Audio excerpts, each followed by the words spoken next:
Hi guys, welcome back to இந்த video. இந்த வீடியோவில் எதை பற்றி பார்க்க போகிறோன்னா, நீங்கள் வந்து எப்படி ஸ்ப்ளிட் ஸ்க்ரீன் வைக்கிறத பற்றி தான் பார்க்க போகிறோம். இந்த ஸ்ப்ளிட் ஸ்க்ரீன் வந்து அது இப்போதே தெரியாமல் இருக்கலாம். ஓகேவா, இது எல்லா ஆண்ட்ராய்டு மொபைலில் இருக்குங்க. ஓகேவா, இதோட அட்வான்டேஜ், ஸ்ப்ளிட் ஸ்க்ரீனில் அட்வான்டேஜ் என்னென்னா, இப்போ சப்போஸ் நீங்கள் வந்து யூடியூப் பார்க்கும்போதே நீ கேர்ள் ஃப்ரெண்டு கூட வச்சுருந்துருக்கலாம். அதுமாரி எப்படி நீங்கள் தனியாக மெசேஜ் பண்ணணும்னா இதை யூஸ் பண்ணி கூட நீங்கள் மெசேஜ் பண்ணலாம் கைஸ். ஓகேவா, வீடியோவும் போகும், அதேமாதிரி நீங்கள் மெசேஜும் பண்ணிக்கலாம் கைஸ். ஓகேவா, அது எப்படி வைக்கிறதுனா, உங்கள் செட்டிங்ஸில் போய்ட்டு ஸ்ப்ளிட்டுன்னு போடுங்க. போட்டுனா எந்த ஸ்ப்ளிட் ஸ்க்ரீன் இருக்கும் கைஸ் அதை தொடுங்க. அதில் போய்ட்டு எந்த ஸ்ப்ளிட் ஸ்க்ரீன் இருக்கும் கைஸ் அதில் போய்ட்டு உங்களுக்கு இனேபிள் பண்ணி வச்சுக்கோங்க. ஓகேவா, இது இப்படி இருக்கும் கைஸ், இது இனேபிள் பண்ணி வச்சுக்கோங்க. ஓகேவா, இப்போ என்ன பண்ணுறேன்னா, இப்போ சப்போஸ் நீங்கள் யூடியூப்பில் போங்க. ஓகேவா, யூடியூப்பில் வந்துட்டு உங்கள் வாட்ஸ்அப்பில் போங்க கைஸ். வாட்ஸ்அப்புக்குள்ளே போய்ட்டு உங்கள் 3 ஃபிங்கர் வச்சு நீங்கள் மேலே ஸ்க்ரோல் பண்ணுங்கள்.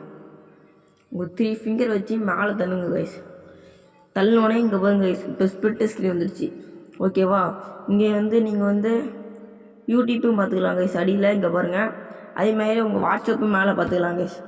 ஓகேவா, இதான் கைஸ், இப்படி தான் கைஸ் நீங்கள் ஸ்ப்ளிட் ஸ்க்ரீன் ஓகே பண்ணணும்.